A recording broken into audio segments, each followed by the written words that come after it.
Welcome to the deep dive. This is where we take those often really dense financial reports, all the research, the insider notes, and we try to pull out the real story, find those aha moments, and figure out the strategic plays that actually matter. Exactly. Cutting through the noise. Precisely. And today we're diving deep into Jabil's recent Q3 2025 financial results.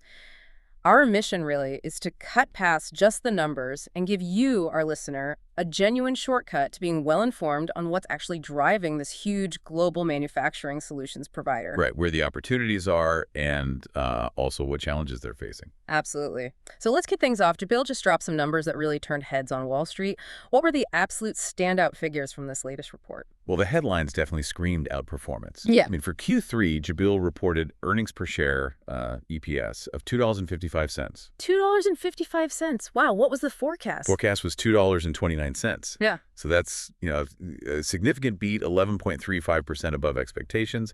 And maybe even more striking, that's a 35% jump compared to the same quarter last year. 35% year over year. Right. And revenue. Revenue was also really strong, came in at $7.8 billion. That sailed past the expected $7.03 billion by almost 11%. And that marks a solid 16% year-over-year increase. So big beats on both top and bottom lines. How did the market react initially? Oh, the market definitely noticed. The stock surged, over 10% in pre-market trading right after the announcement. And just to round out that picture, their core operating income was solid too, $420 million. That's a 5.4% margin. 5.4%. How does that compare? That's actually an improvement, about 20 basis points or, 0.2%, better than last year. So good operational performance showing through there too. Okay, so they didn't just squeak by. They really blew past expectations pretty comprehensively. From your perspective, what's maybe the biggest factor behind this beyond just saying strong execution? Was there something specific driving this level of outperformance? Yeah, it's fascinating because the beat was so broad. It does reflect strong execution, absolutely, but also I think a really focused strategic direction they've taken. It's interesting, some pre-report analysis from Vesting Pro actually noted the stock was already trading above what they considered fair value. Yeah, with the PE ratio way up there at 42.8x, which, signals really high growth expectations baked in, market cap around $21 billion. And even though it had already run up like 35% over the past 6 months before this news, Right. some technical indicators were suggesting it was maybe overbought. But then the results came out and boom. It suggests there's some really strong underlying demand and operational muscle that maybe the market was still underestimating. Okay, so we've got these impressive headline numbers, but if we start peeling back the onion layers here, there's one trend that seems to be the clear engine driving a lot of this growth. You'd agree the AI revolution is the real story for Jabil right now. Oh, absolutely. Undeniably. I mean, the CEO, Mike Dastor, he basically said it point blank. Demand for AI hardware is not slowing down. If anything, it's accelerating. What does that acceleration actually look like for Jabil on the ground? Well, when the CEO says it's accelerating, it really means Jabil has positioned itself right at the core of building out this AI infrastructure. They're not just, catching a wave, they're helping build the wave. Okay. So their AI-related revenue, they're projecting it to grow by over 50% just in fiscal 25. That's huge. It's expected to hit around $8.5 billion. $8.5 billion from AI alone. Yep. And that surge is what really fueled their intelligent infrastructure segment. That part of the business saw something like 51% year-on-year growth in Q3, hitting $3.4 billion. Wow. And what exactly falls under intelligent infrastructure in this context? We're talking about the really complex stuff, complex server and rack integration, advanced networking gear, those innovative power and cooling solutions which are becoming critical, and also photonics. Photonics, Yeah. light-based tech for data centers, right? Exactly. Essential for moving massive amounts of data super fast. So, yeah, all the key building blocks for these huge AI data centers. That is incredible growth just in that one segment. It sounds like Jabil isn't just, a component supplier here. It sounds much deeper, like they're involved in architecting the AI backbone itself. Can you maybe elaborate on what makes their approach holistic, as they call it, and why that matters so much to the hyperscalers, the big cloud players? That's precisely the point. Their holistic approach to the data center is key. They're not just taking orders and manufacturing. They're deeply involved in the engineering collaboration, the design architecture discussions. But the real differentiator, I think, is their stated ability to execute complex, high-volume production at scale. That's the magic combo. They can handle the super intricate designs for next-gen AI gear and then reliably produce it in the enormous quantities that hyperscalers like, Google, Amazon, Microsoft demand. Right, the scale is just mind-boggling. It really is. Yeah. And that ability makes them a go-to partner. They manage the whole process, concept to delivery, for these incredibly complex, high-stakes products. And another related point, there's also really strong demand for the testing equipment needed for all this. Custom chips, complex AI setups, they require very sophisticated testing. Okay, this really does sound like a masterclass in capitalizing on a massive trend. But, beyond riding this huge AI wave, how is Jabil strategically setting itself up for the future?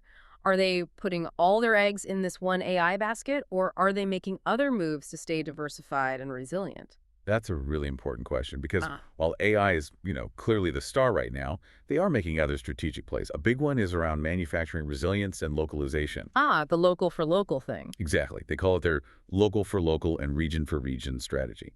They operate across 30 countries, and the idea is to build more localized supply chains and production capability. So less reliance on maybe one single region or super long supply lines. Precisely.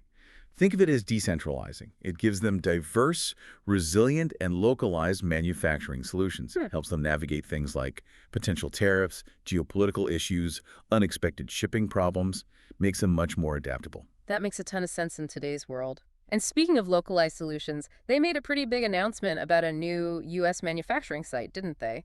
Specifically for AI infrastructure. They did. That's a significant commitment.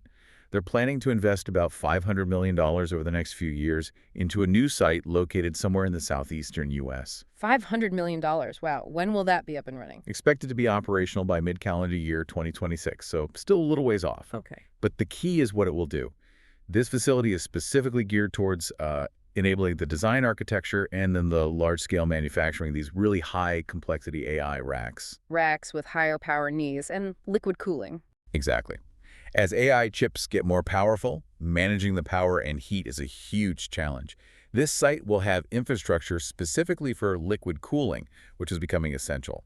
And this new plant will bring their total U.S. site count to over 30. That's a serious bet on domestic manufacturing, especially for high-tech AI gear. But, $500 million. That raises the question of the short-term financial impact. How does an investment that size affect their immediate numbers, their CapEx plans? Yeah, good question, and they addressed it directly. While it's a big number, Jabil clarified they don't expect this new site to materially impact their financial results until fiscal year 2027. So it's a longer-term play. Okay, so no immediate hit to the bottom line. Right. And crucially, they also said this $500 million investment won't change their overall annual CapEx outlook. They're sticking to that disciplined range of 1.5% to 2% of revenue for capital expenditures. So they're funding it within their existing plans. Seems so. And they also emphasize this expansion isn't just about serving current customers better. It's strategically aimed at diversifying and expanding their client base among those big hyperscalers and other large tech players, what they call their hyperscaler and polo base. Okay, got it. So a long-term strategic move to broaden their reach, not just a short-term capacity boost. Okay, beyond AI and this big U.S. investment, what other areas is Jabil betting on for future growth? Any other significant segments we should watch? Yeah, absolutely. They highlighted two other key growth areas. First is digital commerce. They're pushing innovation in retail and logistics, focusing on automation, think warehouses, even automation right down to the store aisles. Interesting. Robotics. Potentially, yeah. Robotics, maybe even humanoids down the line, especially given labor dynamics and the constant pressure for faster fulfillment. Okay. No. And the second? The second is healthcare. That's consistently positioned as a bright spot for them. They're not just doing basic medical devices. They're focusing on higher value stuff, like complex drug delivery devices, advanced diagnostic equipment, and pharma solutions. Like the PII acquisition they mentioned? Exactly. That acquisition, for instance, opens up new capabilities in drug filling. Now, healthcare often has a longer cycle. They noted maybe an 18 to 24-month lag from when they book new business to when it actually starts running through the factories. Right, takes time to ramp up. But the expectation is that this segment will be a really important long-term contributor to both their profit margins and their cash flow. So it's a steady, high-value play. Okay, so a pretty diversified picture overall, even with AI grabbing the headlines. But let's talk about the road ahead. It can't all be smooth sailing. What are the headwinds or challenges Jabil acknowledges they're navigating right now? No, definitely not all smooth sailing. They were quite open about ongoing softness in a few specific sectors: electric vehicles, renewables, and also 5G infrastructure. Ah, okay. So those areas are still dragging a bit. Yeah, it seems so.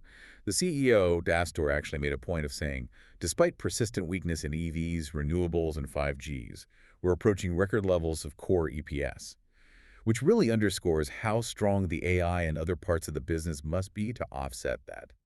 Good point. Are there other risks they're watching? The usual suspects for a global manufacturer, really. Potential tariff impacts are always on the radar, market saturation in some areas, broader macroeconomic stuff like inflation and any unexpected supply chain hiccups.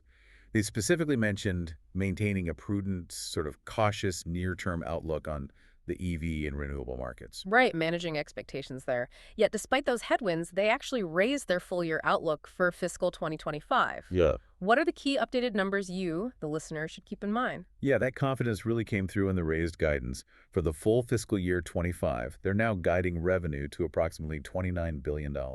Up from what previously, do we know? Slight overlap. They didn't specify the exact previous number in this call, but it's definitely an increase. They expect the core operating margin to hold steady at 5.4%. Okay. Core diluted EPS is now projected at $9.33 for the full year. And importantly, adjusted free cash flow is expected to be in excess of $1.2 billion. Strong cash generation. Over $1.2 billion in free cash flow. That's significant. What about the immediate next quarter, Q4? For Q4 specifically, they gave ranges. Revenue expected between $7.1 billion and $7.8 billion. And core EPS anticipated somewhere between $2.64 or $3.04. Yeah. So still projecting a strong finish to the fiscal year. Okay, so if we connect this outlook to the bigger picture strategy, it sounds like they have a pretty clear plan for not just growing revenue, but also improving profitability and getting cash back to shareholders. What's the strategy for margin expansion, and how are they thinking about capital allocation? Yeah, they laid out a pretty clear roadmap. On margin expansion, the target is getting those operating margins above 6%. A big piece of that puzzle is actually just getting their factories running closer to full steam. Ah, utilization rates. Exactly. They mentioned they're currently running at about 75% utilization, whereas normally they'd be closer to 85, 86%. Just getting back to normal levels, they think, could add about 20 basis points to the margin next year. Okay, that makes sense. What else? Another 20 basis points they expect from SG&A leverage, basically, getting more efficient with their overhead costs as revenue grows. And a further 20 basis points from shifting their business mix more towards those higher margin areas we talked about, like healthcare and the more complex AI work. So better utilization, cost efficiency, and better mix gets them towards that 6% goal. What about beyond 6%?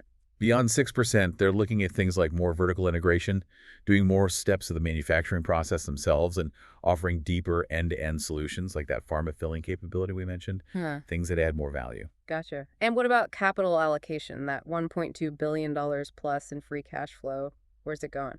Their primary commitment, they reiterated, is returning value to shareholders, mainly through share buybacks. The plan is to return about 80% of that free cash flow via repurchases.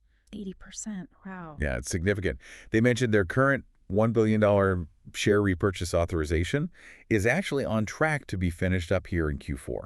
They typically announce new authorizations sometime between July and September, so we might hear more on that soon. Okay. Any thoughts on M&A versus buybacks? Well, they did point out their debt levels are quite low relative to their earnings, about 1.4 times core EBITDA. That gives them a lot of flexibility. So while larger, highly accretive M&A is potentially possible down the road, their current focus seems to remain on smaller, tuck-in acquisitions. Deals that bring specific new capabilities like that Intel Photonics deal or the ones they did in liquid cooling in the PII drug filling business. Capability-driven deals seem to be the priority for now over massive-scale acquisitions. Right, building out the toolkit, essentially. This really does stand out as quite a compelling story of strategic adaptation, really nailing the execution on a huge trend like AI, while also managing headwinds in other areas through diversification and just disciplined financial management. It's fascinating watching them balance that immediate performance with these big, long-term strategic bets. It really is a balancing act, and right now they seem to be navigating it quite effectively. So here's a final thought for you, our listener, to maybe mull over.